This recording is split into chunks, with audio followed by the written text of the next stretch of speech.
So around this time of year, all the booze companies, all the spirits brands, they come out with their own takes on Christmas holiday cocktails. They got cocktails they designed for holidays, and they want you to make them. They want you to buy their products to do it. I suspect these are not good drinks, which is why I'm calling this episode the worst drinks of Christmas. So none of these recipes are gonna call for like their standard offering. They all call for weirder side offerings, you know, those ancillary products like Jameson Black Barrel, which appears to be Jameson whiskey treated like a bourbon. It's put onto some charred barrels. All right, I'm making the Jameson's Merry Berry Punch. I'm gonna build it in the glass over ice. 3 parts Jameson Black Barrel. We'll do that as 1.5 ounces. I want 2 parts ginger beer, so 1 ounce of ginger beer. 2 parts cranberry juice, and I'm using just the very finest grocery store ocean spray that money can buy. The recipe I have is for a whole punch bowl, and it's weird because it doesn't give you quantities. It really should. It says 3 parts, 2 parts, 2 parts, and then juice of a lemon. What if my 3 parts was a gallon or 2 gallons? Would I still only need the juice of 1 lemon? I don't like that. So we're just gonna do a little squeezy poo. There you go, a skosh. I don't have a bar spoon, so I'll stir it with a knife. Now it says we gotta add 2 parts seltzer, club soda, depending on where you are. I love my drink mate. They love them so much that they've become a sponsor and a partner on the show. This thing is great. You can carbonate anything with it. They're wonderful in your home, in your bar. I keep them in both, actually. They're super fun. They come in different colors. If you use the link below and you buy before New Year's, you'll get 20% off. After New Year's, it's gonna go down to 10% off. It should stay that way forever. Use the link below. Use it up here in the corner. Get yourself a drink mate and make some Skoda. Do it up. All right, now we gotta add our 2 parts of seltzer, which is 1 ounce in this case. Now I'm supposed to garnish this with an orange wedge or a wheel, an orange wheel. Let's just do a wheel. And I should have used a different glass, but whatever. It says throw some cranberries on there. There you go, they float, they're fun. Festive! And I'm supposed to have some rosemary, but I used it making Thanksgiving dinner and now I don't have any rosemary and I'm sorry. Here we go. This is the Merry Berry Punch from Jameson using Jameson Black Barrel. It's better than I thought it was going to be, but less interesting. It's really just ginger beer that's been milded out. I'd rather just have ginger beer. Yeah, it's kind of like weak, flat ginger beer. That's what we ended up with here. What the hell does this stuff taste like on its own?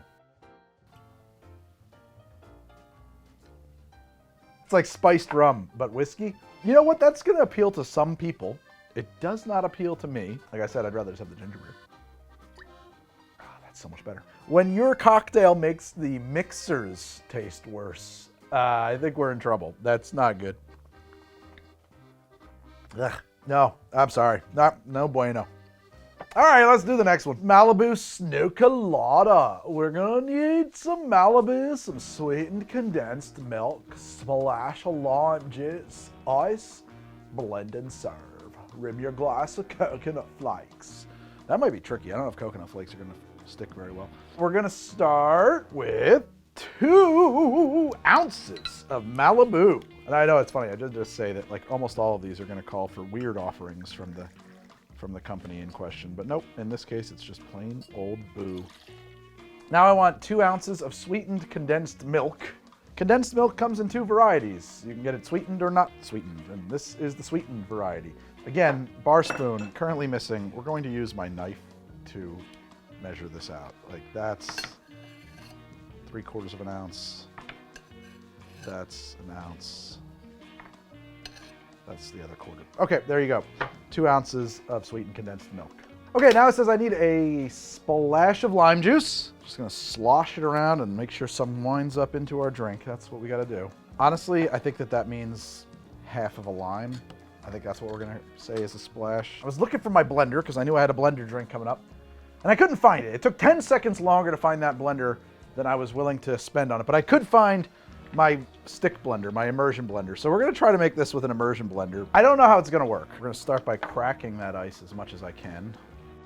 Here we go, let's try to make this. Oh, Jesus Christ.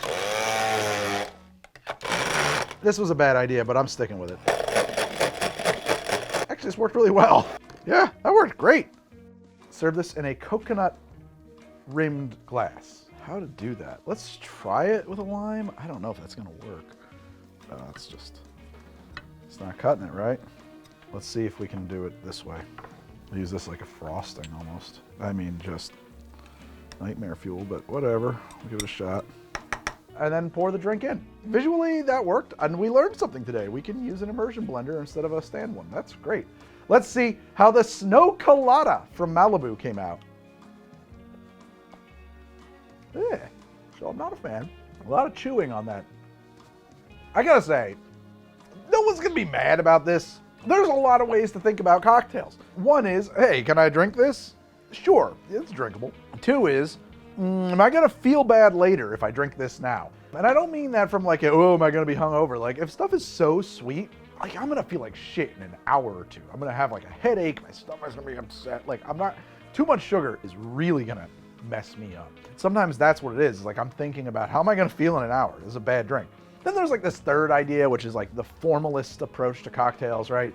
I try to be objective when I review stuff. Maybe something tastes good, but it's a bad drink because it doesn't showcase its base spirits or whatever. You know, it's not balanced. This one is probably fine on the first front. I don't think, you know, non-discerning folks at your holiday party, they're probably gonna like this. I think that they would like it better if it had some real rum in it. It tastes like a 7-Eleven pina colada. We have Italian ice trucks in New Jersey when I was growing up. There's a guy, he comes around and he's got buckets of Italian ice on your truck. Water ice if you're from Philadelphia or South Jersey, fucking weirdos. Anyway, and one of them was pina colada. And I think every kid goes through their pina colada phase. I did. This is what that tastes like. Before I move on though, I should point out that all of the glassware on the show is provided by Whiskey. Whiskey, they came over, they said, hey Greg, we like your show. Do you like our glassware? I looked at it, I said, yes, I do. All the beautiful glassware you see on How to Drink is provided by Whiskey. They are the official glassware provider for How to Drink. And if you want to pick up some glassware from Whiskey, click on the link in the pin comp below. Use the one up here in the corner. Use code HowToDrink15 at checkout. You're going to get 15% off at checkout. And thank you to Whiskey for sponsoring the show. Let's move it along. Just saying this out loud hurts my brainy bits. We're going to make the creamy caramel martini. Smirnoff Kissed Caramel. If you are looking for a caramel flavored vodka that's threatening to make out with you, there's only one name in town. It's Smirnoff. 1.5 ounces of Smirnoff Kissed Caramel. Oh yeah, caramel. You say caramel or caramel? I can't say caramel. I think that's awful. Caramel, where you just forget that A in the middle. Don't like it. I don't like it. Now I need 1/2 ounce of Butterscotch Liqueur. De Kuipers, really the only name in the Butterscotch Liqueur brand. We're gonna shake that with ice. Here we go, one big, boom. Crack up the other guy. Says I should put it into a martini glass. I'm gonna use this coupe. I don't know that I've got anything within reach that's more appropriate. It says now I should drizzle it with caramel. I'm gonna go with Hershey's on this one. Just give her the old, oh my God! The cap failed. Oh, that's gonna be not fun to clean up. Did it get on the lenses? Went everywhere. Jesus. You owe me a studio, Smirnoff. All right, whatever. Drizzle it with caramel. And like that is what it looked like in the picture. Just like a big glob of caramel sitting on the bottom of the drink. God damn it. Wow. Let me tell you. Caramel flying through the air. It's a weird look. This looks truly disgusting. It says I also need a cherry. Just gonna drop a delicious Luxardo cherry right in there. Bloop! What a terrible looking drink. It's ugly. It really is gross.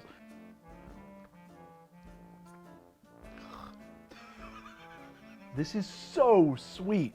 And I don't even know why we added caramel syrup to it. It just sits on the bottom. It's just there. What happens when Helen gets to the bottom of the glass at the holiday Christmas party? Is she supposed to eat that? Is she supposed to just like tongue it out with the cherry? What happens to Helen? You got to think about Helen. Oh, no. I'm sorry. People don't want this. No. There is no great uproar or outcry for more caramel martinis. I do want to know what my little cherry is going to taste like with a little caramel syrup on it. No, not necessary either. Oh, it's actually bad. This drink will make, oh geez. Of the three so far, this drink will make you sick. It tastes so pungent. I don't know what the right word is. The world does not need the creamy caramelly martini. They don't need it. Leave it with the ghost of Christmas past. Let's see what's next. The Rumchata Coquito. But you don't use regular Rumchata. You got to use Rumchata peppermint bark, as we're back to weird stuff from brands like the Smirnoff caramel. 1 ounce of Rumchata peppermint bark. 1 ounce of Rum Haven. Rum Haven is a coconut rum. I need an ounce of coconut cream, which I should have done first. Oh, it says I need an ounce of condensed milk. We're back to that again. Okay, give that a little scooch. And now I need an ounce of coconut milk. I'm gonna pour this over the garbage can. 1 ounce of coconut milk. We're gonna shake that up.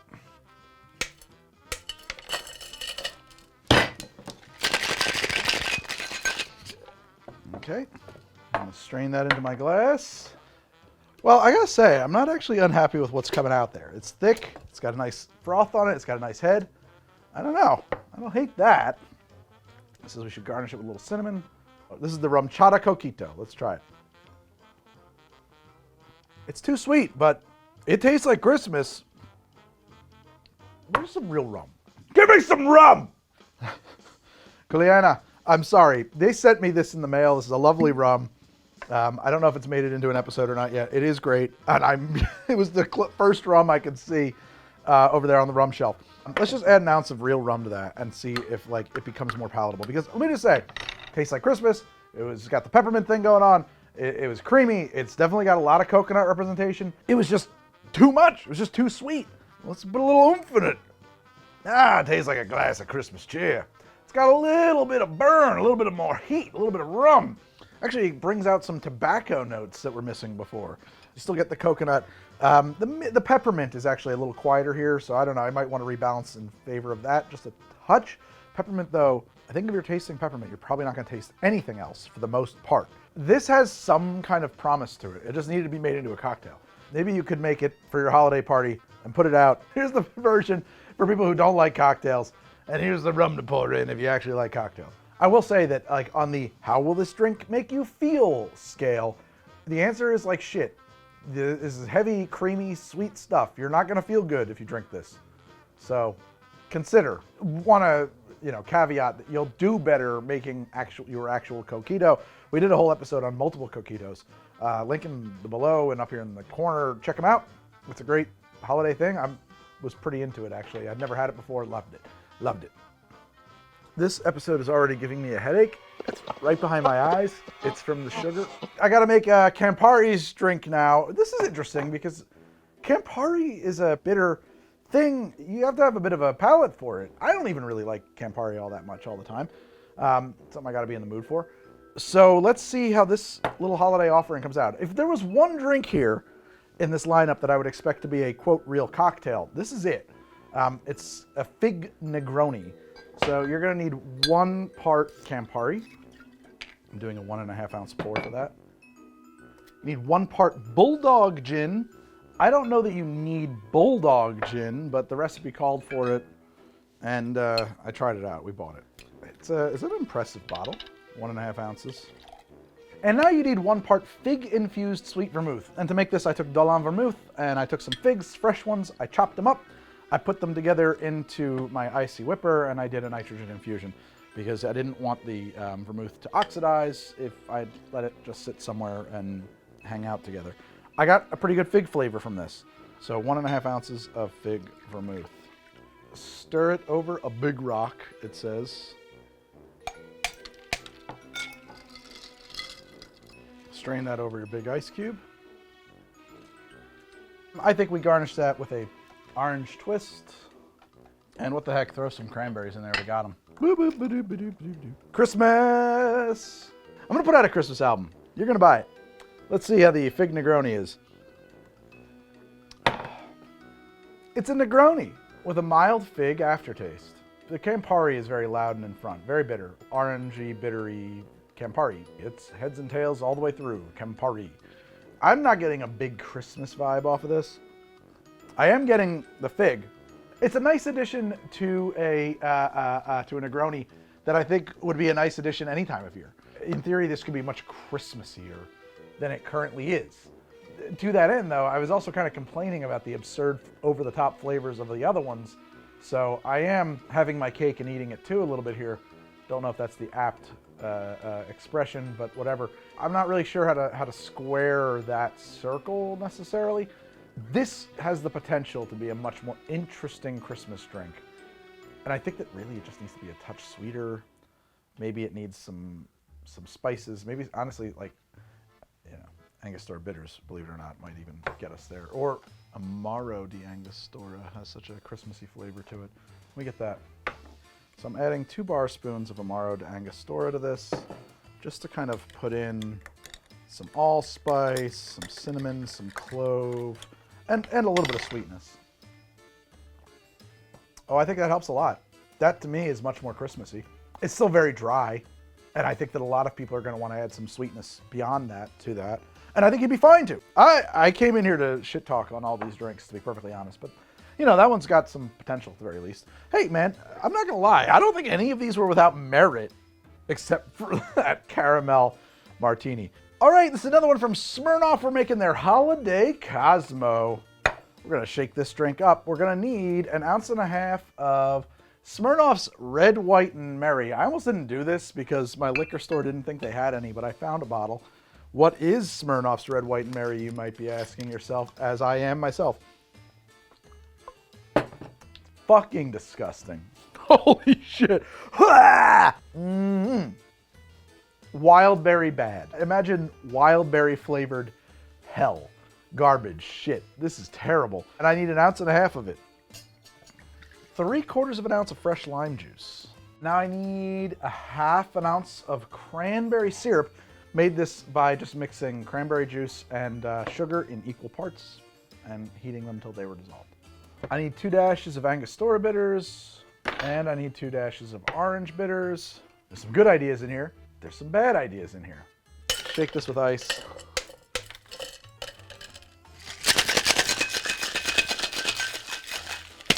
Take a glass and strain. It's a huge glass for a tiny drink. It's okay. This is Smirnoff's Holiday Cosmo. Ho, ho, ho. Cosmo. Really tart. Much tarter than I was expecting. That's actually, holy shit, this might be the best one of the episode.